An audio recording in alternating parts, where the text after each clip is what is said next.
Hey everyone, स्वागत है आपसे मेरे यूट्यूब चैनल लिविंग बाय वर्षा पर। तो after a very long time तो हम अपनी वीडियो लेकर के आए हैं यहाँ पर चैप्टर 2 की क्लास 7 की।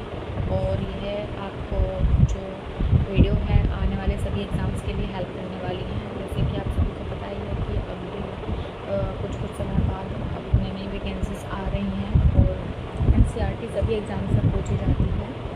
और अभी यहाँ पर दिसंबर में CTET भी होगा और कहीं तक प्रयास है कि UPTET भी हो भी सकता है। तो टीचिंग एग्ज़ाम्स के अलावा भी अगर आप किसी और एग्ज़ाम से जुड़े हुए हैं सेंट्रल लेवल के तो आपको यहाँ पर NCERT ज़रूर हेल्प करेगी। तो इस वीडियो को ज़रूर देखिएगा और अपने फ्रेंड्स और अपने जो भी साथी हैं उनके साथ तक शेयर कीजिएगा जिससे उन्हें भी हेल्प हो सके। ठीक है, तो बिना वेस्ट करे ज़्यादा समय स्टार्ट करते हैं। तो देखिए यहाँ पर हमारा चैप्टर 2 है प्राणियों में पोषण।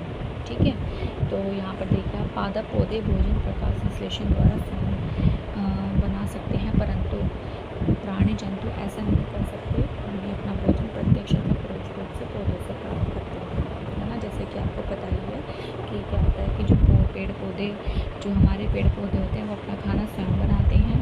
ठीक है, और जितने भी जंतु हैं चाहे इसमें हम भी क्यों नहीं हो, हम भी क्या करते हैं पेड़ पौधों से ही अपना खाना प्राप्त करते हैं। ठीक है, कुछ जंतु और पौधे एवं दोनों को खाते हैं, कुछ जंतु पौधे एवं जंतु दोनों को खाते हैं। और मतलब कुछ ऐसे जानवर होते हैं, जंतु होते हैं जो पौधों को भी खाते हैं और जंतुओं को भी खाते हैं। आप ह्यूमन्स का ही एक उदाहरण ले लीजिए कि ह्यूमन्स आपको मतलब नॉनवेज वगैरह भी खाते हैं और वो आपके क्या है प्लांट बेस्ड प्रोडक्ट्स भी खाते हैं। ठीक है, तो ये है। इसके अलावा आप आगे देखते हैं मानव सहित सभी जीवों को वृद्धि करने, शरीर को स्वस्थ एवं गतिशील बनाए रखने के लिए खाद्य पदार्थों की आवश्यकता होती है। किस चीज़ के लिए आवश्यकता होती है? शरीर को स्वस्थ और गतिशील बनाने के लिए। प्राणियों के पोषण में पोषक तत्वों की आवश्यकता, आहार के अंतर्गत भोजन ग्रहण करने की विधि और शरीर में इसके उपयोग की विधि सम्मिलित है। तो जो पोषण में जो पोषक तत्वों की आवश्यकता में आहार के अंतर्ग्रहण यानी कि भोजन में ग्रहण करते हैं और उसकी क्या प्रोसेस है और उसके शरीर में उसके उपयोग की विधि को सम्मिलित किया जाता है। ठीक है, तो ये सब किसमें इंक्लूड होता है? पोषण में इंक्लूड होता है।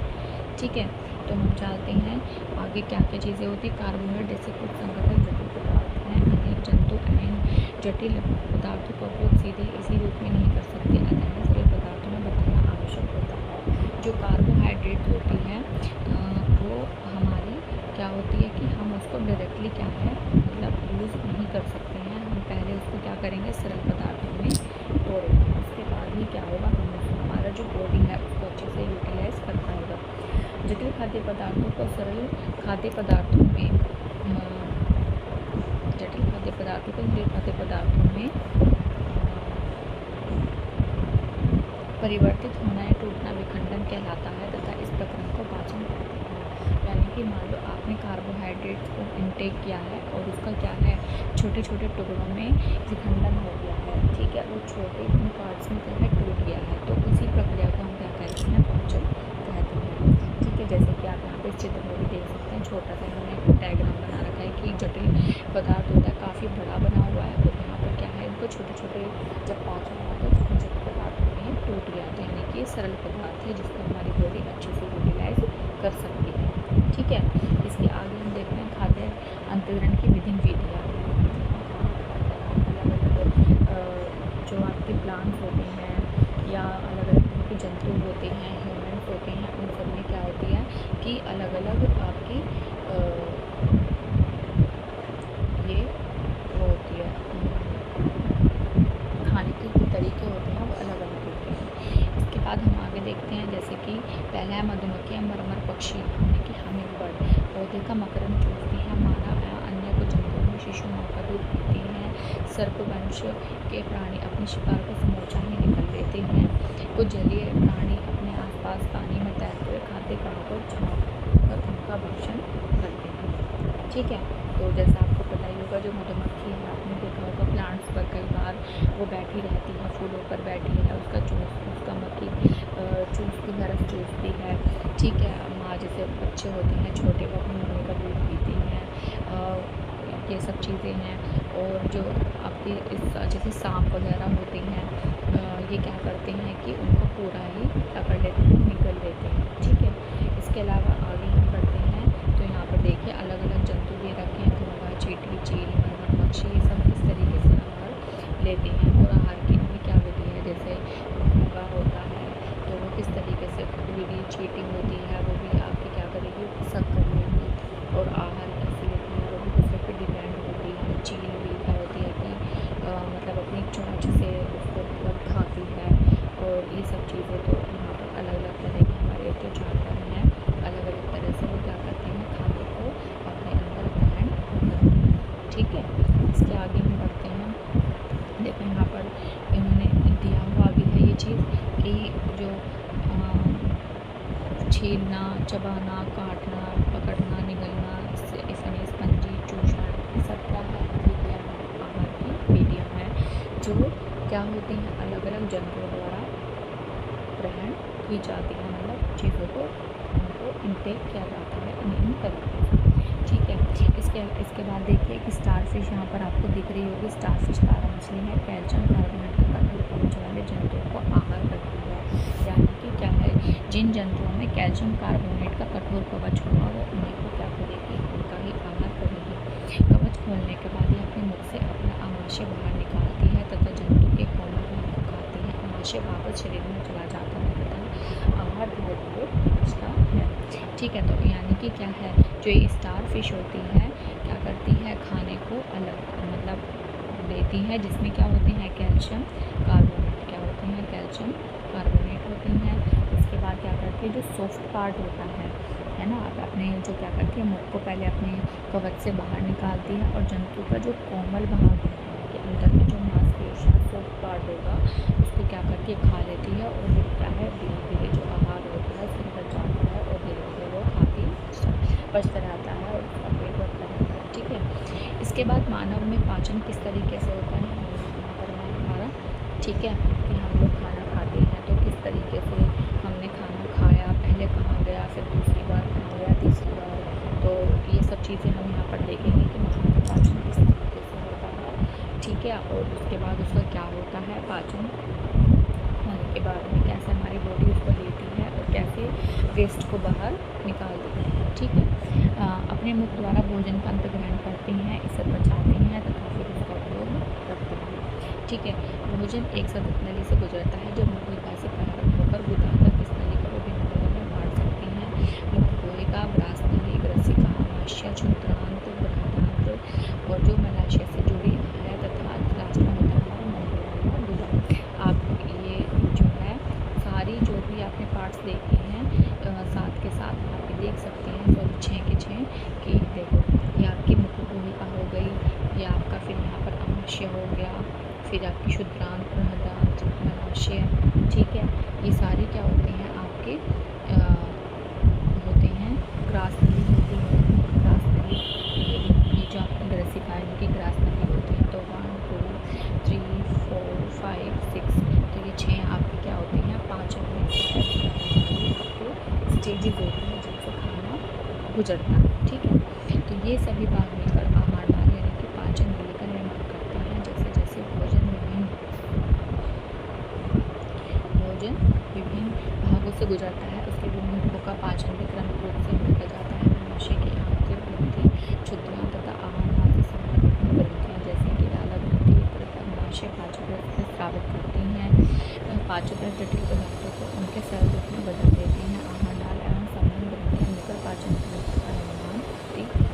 तो देखो ये क्वेश्चन की खास है कि खाली सिर्फ क्या ये जो पार्ट्स हैं सिर्फ यही होते हैं कि पाचन तंत्र का हिस्सा पाचक रस जटिल पदार्थों को आहार नाल एवं संबंध ग्रंथियाँ यानी कि आहार नाल और संबंध ग्रंथियाँ भी क्या है, पाचन तंत्र का निर्माण करती हैं। तो ये चीज़ें यहाँ पर इम्पोर्टेंट रखने वाली हैं क्योंकि ऑप्शन में जब आती हैं आगे तो बच्चे को पढ़ते हैं तो हमें अच्छा लग रहा है। बट लेकिन अगर हम क्वेश्चन ध्यान करते हैं तो ये चीज़ें बहुत ज़्यादा कंफ्यूज करती हैं कि ये चीज़ है या नहीं है।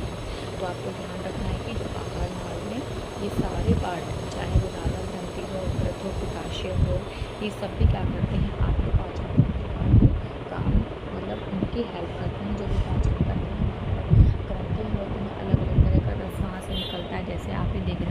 है। एक गोल ब्लैडर है, यहाँ पर क्या होता है, एक तरह से इकट्ठा होता है जो फैट को पचाने में काम आता है। यह आपका आमाशय है, यहाँ पर एक HCl जो आपका लिक्विड होता है, केमिकल पदार्थ है, वो रिलीज़ कर जाता है पेट में खाने को पचाने के लिए और उसके कीटाणुओं को मारने के लिए। उसके बाद यहाँ से फिर खाना जाता है छोटी आंत में। छोटी आंत में जाने के बाद फिर वो खाना बड़ी आंत में जा कर के गुर्दे से बाहर आ जाता है। ठीक है, इस तरीके से क्या होता है, हमारे खाने का पाचन है ना।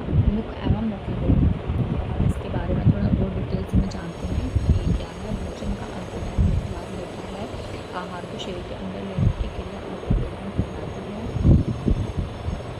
ठीक है, यानी कि आपने खाना खाया और पूछा जाता है, क्वेश्चन आपका ही है ये कि जो खाना जब हम अपने फेस के अंदर लेते हैं तो उस प्रक्रिया को क्या कहा जाता है, भोजन अंतर्ग्रहण कहा जाता है। और हमारा मुख का और ये क्वेश्चन भी आता है, जो पाचन होता है हमारे बॉडी का, वो कहाँ से शुरू होता है, मुख से शुरू हो जाता है। ठीक है, इसके बाद हम दांतों की सहायता से भोजन चबाते हैं तथा यांत्रिक गति द्वारा से छोटे छोटे टुकड़ों में पीस डालते हैं। प्रत्येक दांत रसोड़ों के बीच अलग अलग गति का सॉकेट में धंसा होता है। हमारे दांतों की आकृति में है तथा उनके कार्य भी भिन्न है।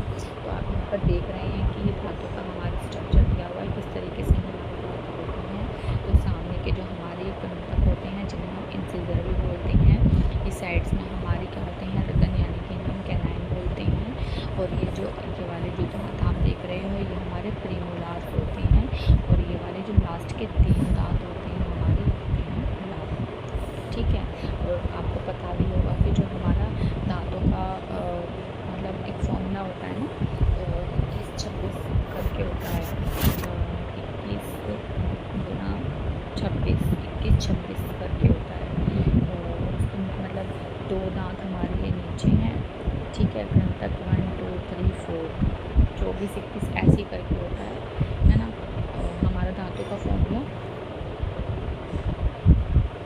21-23 होता है, हमारे दांतों का फॉर्मूला है ना 21-23, यानी कि सारे मिला के 4 हमारे दांत ये होते हैं, 2 ये वाले होते हैं, 4 ये होते हैं और 6 ये वाले होते हैं। तो टोटल मिला के हमारे दांत मल्टीप्लाई अगर हम करके देखेंगे तो हमारे टोटल दांत 32 होते हैं।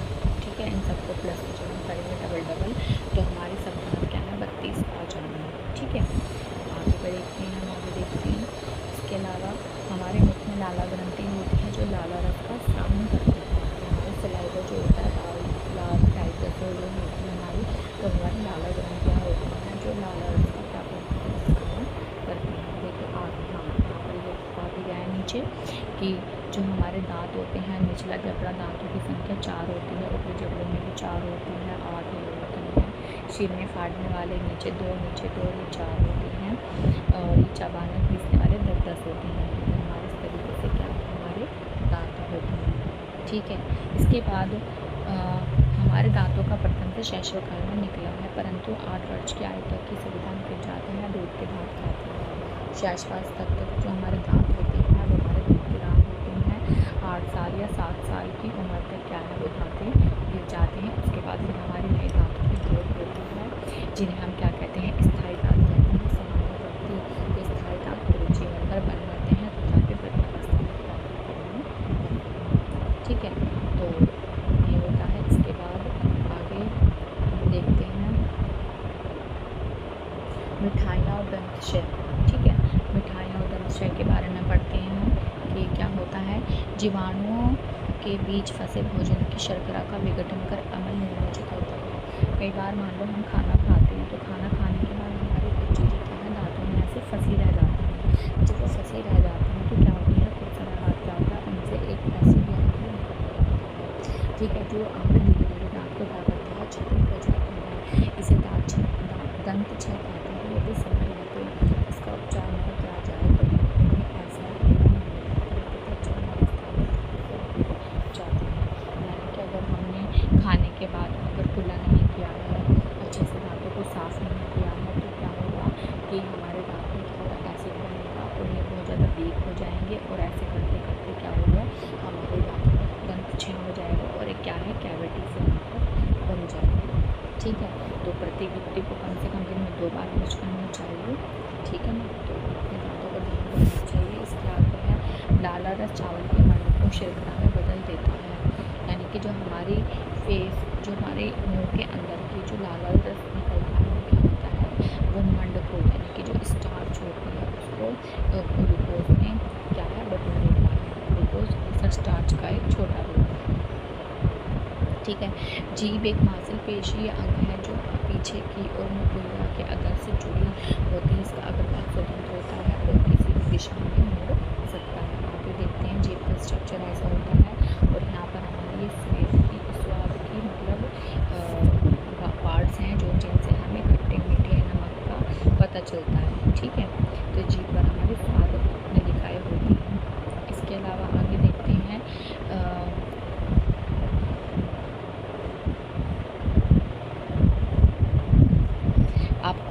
आपको जीभ को मिलाने का कार्य करती है तथा एक मिनट, इसके अतिरिक्त हम बोलने के लिए जीभ का भी उपयोग करते हैं। इसके अतिरिक्त भोजन में लार को मिलाने का कार्य करते हैं। यानी कि भोजन हमने जो खाया उसमें लार को मिलाने का कार्य करते हैं, जिससे कि क्या होता है कि जो हम खाने को बहुत अच्छे से अपने अंदर निगल कर सकते हैं, बिल्कुल सूखा नहीं होता है और उसमें फटकने की हेल्प मिलती है। ठीक है। जीभ द्वारा ही हमें स्वाद का पता चलता है। जीभ पर स्वाद नलिकाएं होती हैं, जिनकी सहायता से हमें निगल के स्वाद का पता चलता है। ठीक है। इसके बाद भोजन नली। ठीक है। भोजन नली क्या है, निकला हुआ ग्रास नली से ग्रसिका में जाता है।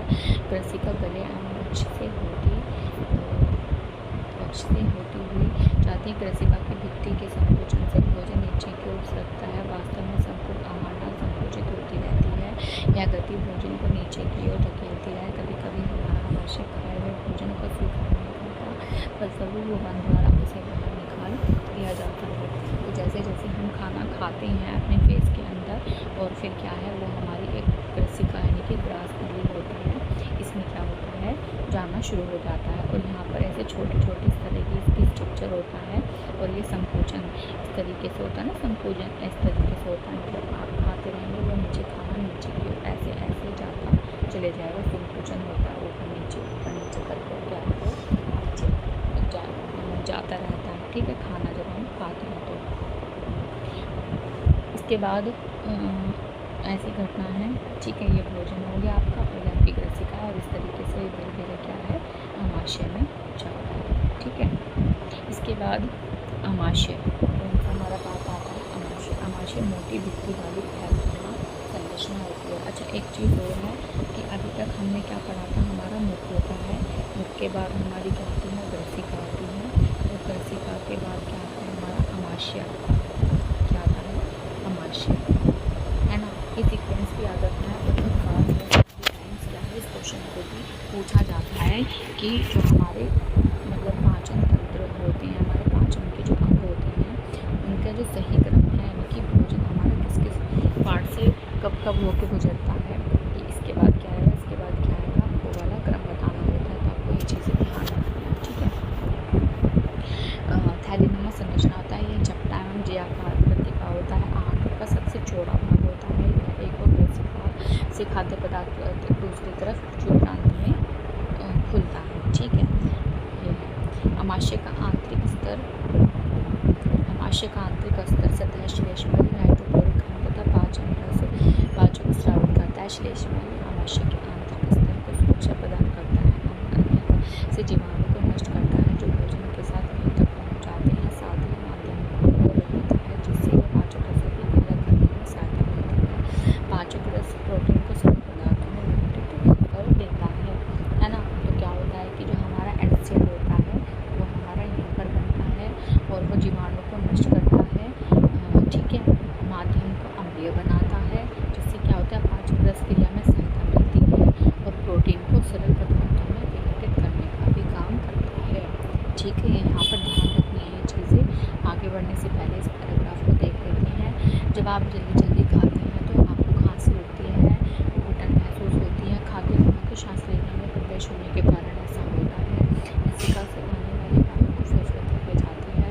ग्रसिका के साथ सच की जाती है। ग्रसनी वायु में भोजन का मान एक ही होता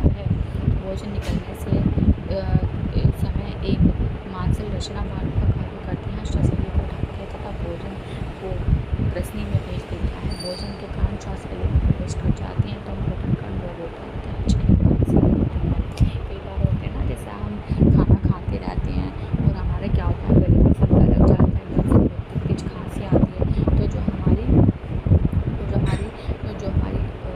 खाने वाली नली होती है और जो श्वास नली होती है वो एक ही होती है, और यहाँ पर एक छोटा सा स्ट्रक्चर ढक्कन टाइप लगा होता है, ठीक है ना। तो वो उसी मतलब एक तरह का वाल्व आप उसको बोल सकते हैं, ठीक है। और आई थिंक अगर मैं रोग नहीं हूँ तो इसको एपिग्लोटिस कहते हैं, एपिग्लोटिस, ठीक है। ये क्या होता है कि जब आप खाना खाते हैं तो सांस वाली नली को बंद कर देता है, और जब आप और उस टाइम ही खुलती है ये, जिससे कि खाना सही नली में जा सके, गलत नली में ना। कई बार हम खाना खाते खाते बात करते हैं तो ये बेचारा कंफ्यूज हो जाता है, जिसकी वजह से क्या होता है खाना सांस नली के लिए चले जाता है और खांसी हो जाती है, ठीक है। इसके अलावा नेक्स्ट है हमारा क्षुद्रांत, ठीक है। क्षुद्रांत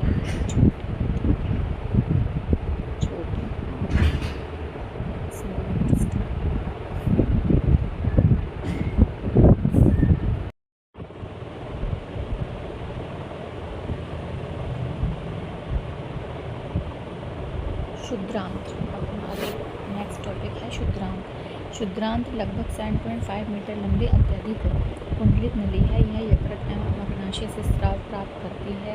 इसके अतिरिक्त इसकी भित्ति से भी कुछ रस स्रावित होते हैं।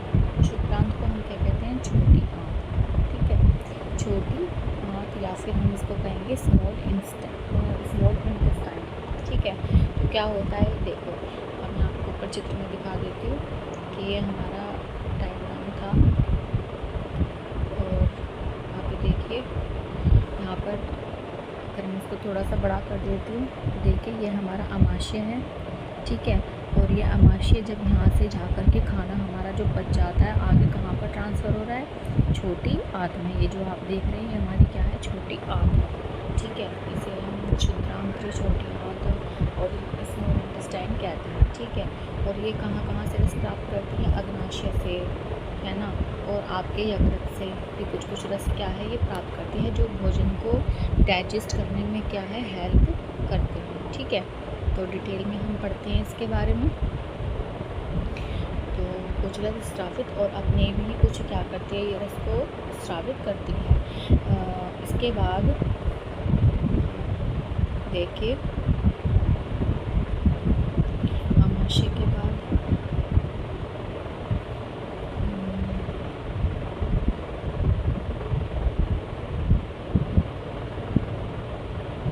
क्षुद्रांत में अवशोषण।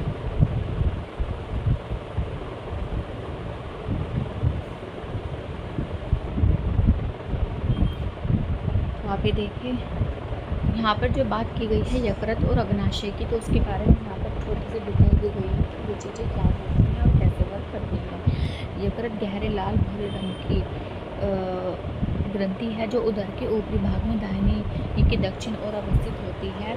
यह शरीर की सबसे बड़ी ग्रंथि है। दाहिनी का मतलब होता है आपके इस साइड में, राइट साइड में, ठीक है। तो राइट साइड में क्या होती है आपकी? ये होती है। इसके बाद शरीर की सबसे बड़ी ग्रंथि है, ठीक है। और क्या होती है? शरीर की सबसे बड़ी ग्रंथि है। यह पितरस का स्राव करती है जो थैली संवरित होता है। इसे पित्ताशय कहते हैं। पितरस वसा के पाचन में महत्वपूर्ण भूमिका निभाता है। तो पितरस क्या करता है? पितरस वसा के पाचन में महत्वपूर्ण भूमिका निभाता है। और पित्ताशय केवल उसमें क्या करता है? रस को स्टोर करता है, जो किसके द्वारा रिलीज़ किया जाता है? जो पितरस रिलीज़ किया जाता है यकृत के द्वारा, ठीक है। ये छोटे छोटे पॉइंट्स आपको यहाँ पर याद रखने हैं। जो यकृत होता है लाल भूरे रंग की ग्रंथि होती है, सबसे बड़ी ग्रंथि होती है हमारे शरीर की।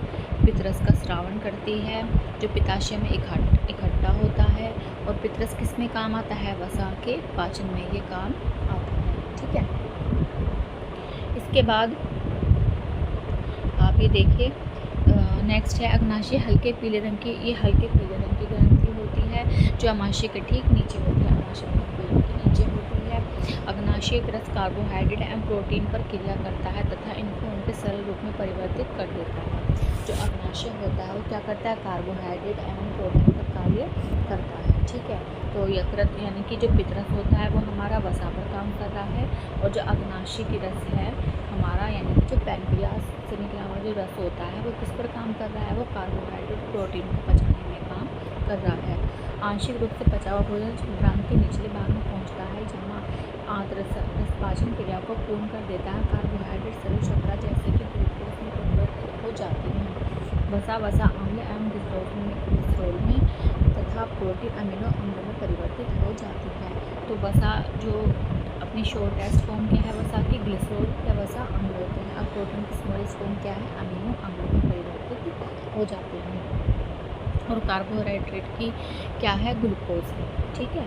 तो ये सारी चीज़ें होती हैं हमारा हम खाना खाते हैं, और अलग अलग पार्ट से बॉडी पार्ट से खाना गुजरती है, अलग अलग अंगों से होकर के गुजरता है। तो इस तरीके से हमारी पाचन क्रिया काम करती है, और हमारा खाना क्या है, हाँ, जटिल पदार्थों से सरल पदार्थों में टूटता चला जाता है। ठीक है। इसके बाद यहाँ पर एक साइंटिस्ट होते हैं जो मतलब उन्होंने क्या करा था, किसी की गोली लग गई थी पेट में, ठीक है, और तो उन्होंने थोड़ी चीर फाड़ की थी, तो उन्होंने कुछ चीज़ें पता लगी थी। आज हम देखते हैं क्या है वो चीज़ें।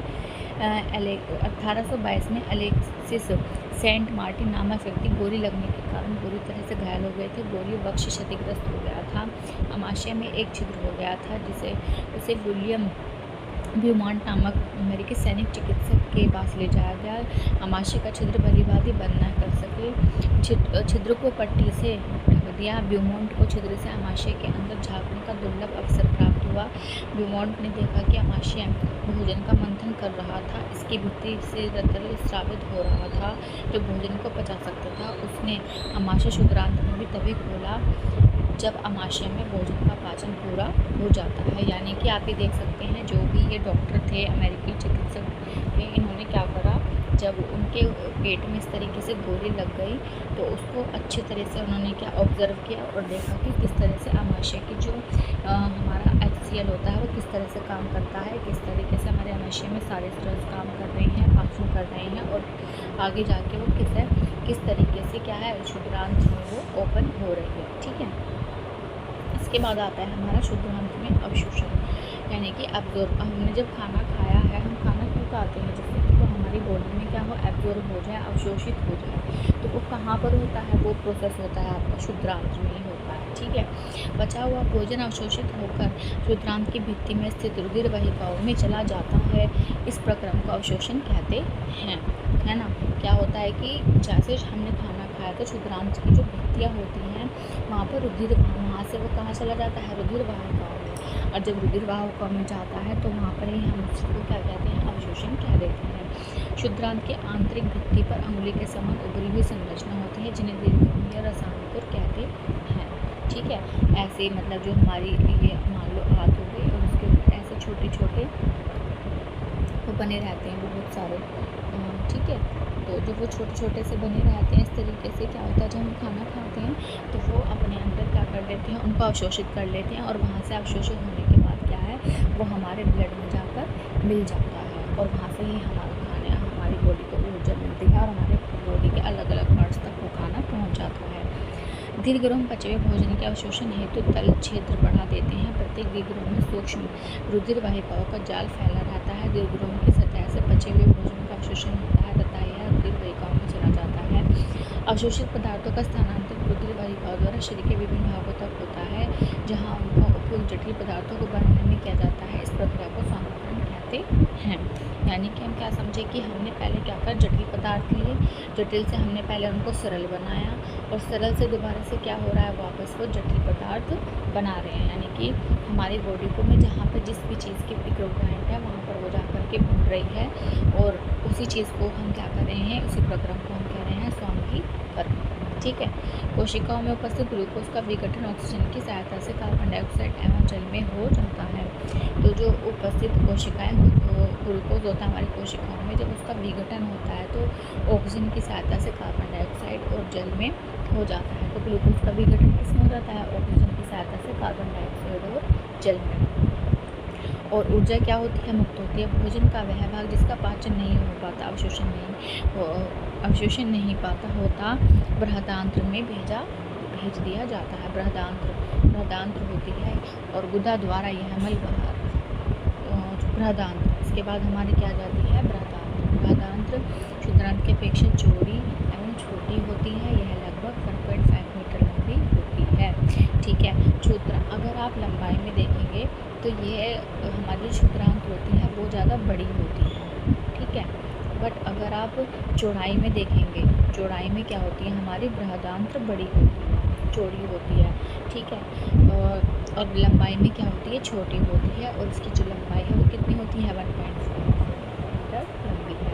इसका मुख्य कार्य जल तथा कुछ लवणों का अवशोषण करना होता है। तो बृहदांत्र का मुख्य कार्य क्या है, जल और कुछ लवणों का अवशोषण करना। बचा हुआ अपचित पदार्थ मलाशय में चला जाता है तथा अर्धठोस के रूप में रहता है। समय समय पर गुदा द्वारा यह मल बाहर निकाल दिया जाता है। इसे निष्कासन कहते हैं। यानी कि बॉडी से जितना जल और लवण थे वो बड़ी आंत अवशोषित कर लेती है और उसके बाद जो वेस्ट बचता है वो हमारे गुदा में जाता है और बाद में क्या होता है, जब हमें ज़रूरत महसूस होती है बॉडी उसको बाहर निकाल देती है। ठीक है, इसके बाद ये था हमारा मनुष्य को खाने का जो प्रोसेस होता है, खाने को पचाने का, उसको जटिल से सही पदार्थों में चेंज करने का।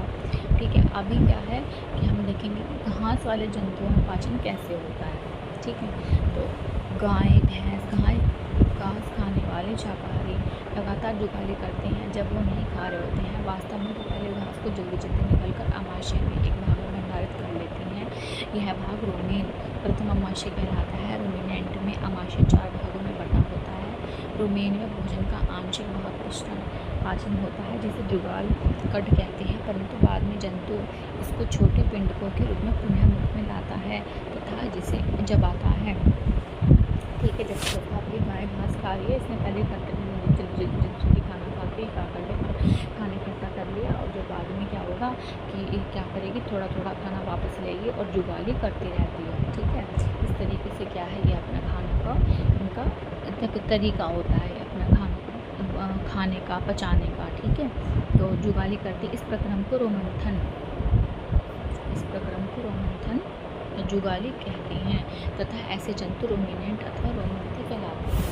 घास में सेलुलोज की प्रचुरता होती है जो एक प्रकार का कार्बोहाइड्रेट है। किसी रोमिनेंट अथवा रोमंथी पशु हिरन आदि के रोमेन में सेलुलोज का पाचन करने वाले जीवाणु पाए जाते हैं। बहुत से जंतु अवमानव सेलुलोज का पाचन नहीं कर पाते हैं। यानी कि जो सेलुलोज का पाचन है वो क्या है, वो सिर्फ और सिर्फ रोमिनेंट्स में हो सकता है। ठीक है, और क्या होता है कि जो इनके रोमेन में क्या होता है कि ऐसा क्यों होता है कि वो जीवाणु होते हैं जो इस सेलुलोज को क्या कर सकते हैं, पाचन कर सकते हैं। पर मानव और अदर बहुत से कुछ एनिमल्स ऐसे होते हैं जिनमें ये पाचन संभव नहीं है, क्योंकि वो जीवाणु क्या प्रेजेंट नहीं होते।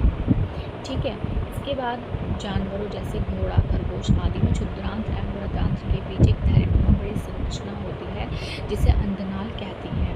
भोजन के सेलुलोज का पाचन यहाँ पर कुछ जीवाणु द्वारा किया जाता है जो मनुष्य के आहार नाली में उपस्थित होते हैं। तो घोड़ा खरगोश इनमें क्या होती है, जो क्षुद्रांत्र और बृहदांत्र के बीच में एक थैलेनुमा क्या होता है, संरचना होती है। देखो जो सीधे हेड होते हैं या सेंट्रल लेवल के और कोई ग्राम्स होते हैं, बिल्कुल एज इट इज़ यही लाइनें ही उठा करके वहाँ पर क्वेश्चन को बना दिया जाता है। बट क्योंकि हम डीपली चीज़ों को इतना पढ़ते नहीं हैं, छोड़ देते हैं, जिसकी वजह से हमारा क्वेश्चन गलत हो जाता है। तो प्लीज़ मेरी आपसे रिक्वेस्ट है, तो इस वीडियो को ध्यान से देखिएगा। एक एक लाइन बहुत इंपॉर्टेंट है। मैंने जो भी चीज़ें हाईलाइट की हुई हैं बहुत इंपॉर्टेंट है। वो हो सकता है मेरी समझाने में कोई मिस्टेक्स हो जाए, बट लेकिन बुक का एक एक लाइन अपने आप में ही बहुत अच्छा क्वेश्चन है जो आपको मार्क्स के में हेल्प कर सकता है। ठीक है, इसके बाद है अमीबा में संभरण और एवं पाचन। अमीबा होता है कि जो एक कोशिकीय जीव है अमीबा, तो अब हम वो देखेंगे कि उसमें पाचन किस तरीके से होता है। अमीबा जलाशयों में पाया जाने वाला एक कोशिक जीव है। अमीबा की कोशिका में एक कोशिक झिल्ली होती है, एक गोल सघन केंद्र एवं कोशिका द्रव्य में बुलबुले के समान अनेक धानियाँ होती हैं। अमीबा निरंतर अपनी आकृति में स्थिति बदलता रहता है। यह एक दिग्बंधु के समान प्रवर्धन निकलता रहता है, जिन्हें पदाब कहते हैं, जो इन्हें गति देने और भोजन पकड़ने में सहायता करते हैं। अमीबा कुछ सूक्ष्म जीवों का आहार करता है। अब इसे भोजन का आभास होता है तो यह खाद्य कण के चारों ओर पादाप विकसित करके उसे निगल लेता है। खाद्य पदार्थ उसके खाद्य धानी में फंस जाते हैं। देखो जैसे क्या होता है, ये आपका अमीबा का है, ये उसका केंद्रक हो गए और ये पदार्थ हो गए ये। ठीक है, जैसे इसको पता चला ना कि यहाँ पे खाना आ गया है, तो एकदम से क्या है, ऐसे अपने पदार्थ को आगे बढ़ा लेता है और उसको क्या कर लेता है, अपने अंदर कर लेता है और बंद होके फिर वो उस तरीके से क्या होता है, अंदर चला जाता है, खाद्य धानियों में चला जाता है। जाने के बाद क्या होता है, वहाँ पर वो उसका क्या होता है, पाचक रस वहाँ पर निकलते हैं। हाँ देखो, खाद्य धानी में ही पाचक रस स्रावित होते हैं। ये खाद्य पदार्थ पर क्रिया करके उन्हें सरल पदार्थों में बदल देता है। बचा हुआ भोजन धीरे धीरे अवशोषित हो जाता है। अवशोषित पदार्थ अमीबा की वृद्धि, रखरखाव एवं गुणन के लिए उपयोग किए जाते हैं। बिना पचा अवशिष्ट खाद्य धानी द्वारा बाहर निकाल दिया जाता है। भोजन के पाचन का आधारभूत प्रक्रम सभी प्राणियों में समान है, जिसमें खाद्य पदार्थ सरल पदार्थों में परिवर्तित किए जाते हैं एवं ऊर्जा मुक्त होती है। ठीक है, तो कुल मिलाकर के क्या है, देखा हमने कि जो भोजन होता है उसकी पाचन की क्रिया होती है, पाचन के बाद उसका अवशोषण होता है और अवशोषण होने के बाद स्वांगीकरण, ये सब चीज़ें होती हैं और जिससे हमें क्या मिलती है, ऊर्जा मिलती है। क्या मिलती है, हमें ऊर्जा मिलती है, जो हमारे किसी भी काम को करने में, हमारे दैनिक जीवन में क्या है, वही ऊर्जा काम आती है। ठीक है, इसके साथ ही हमारा क्या है, चैप्टर यहाँ पर ख़त्म होता है। होपफुली आपको चीज़ें अच्छे से समझ आई होंगी। ठीक है, नहीं भी आई होंगी तो मैं उसके लिए सॉरी, बट लेकिन आप चीज़ों को अच्छे से पढ़िएगा। और एक छोटा सा रिकैप कर लेते हैं हमने क्या क्या सीखा है यहाँ पर। जंतु पोषण में पोषण आवश्यकता, भोजन अंतर्ग्रहण की विधियाँ एवं में इनका उपयोग सम्मिलित है। आहारनाल तथा स्रावी ग्रंथि संयुक्त रूप से मानव पाचन के तंत्र का निर्माण करती हैं। मुखगुहिका, ग्रसिका, आमाशय, क्षुद्रांत, बृहदांत्र जो मलाशय में समाप्त होती हैं तथा गुदा सम्मिलित है। पाचक रस स्रावित करने वाली मुख्य ग्रंथियां हैं लाला ग्रंथि, यकृत, अग्नाशय। ठीक है, तो पाचक रस वाली ग्रंथि कौन है, लाला, यकृत। लाला ग्रंथि कहाँ पर होती है, हमारे मुख में होती है, लार ग्रंथि हम कह सकते हैं इसको। ठीक है, अग्नाशय, अमाशय की भित्ति एवं क्षुद्रांत की भित्ति भी पाचक रस का स्रावित करती है ना। अमाशय की जो भित्ति यानी कि जो हमारा पेट होता है उसके अंदर से भी क्या होती हैं, वो निकलते रहते हैं, रस निकलता है। और क्षुद्रांत से भी कुछ ना कुछ क्या है, कुछ रस निकलते हैं जो हमारे भोजन के अवशोषण में हेल्प करते हैं। ठीक है, विभिन्न जीवों में भोजन ग्रहण करने की विधियाँ भिन्न हैं।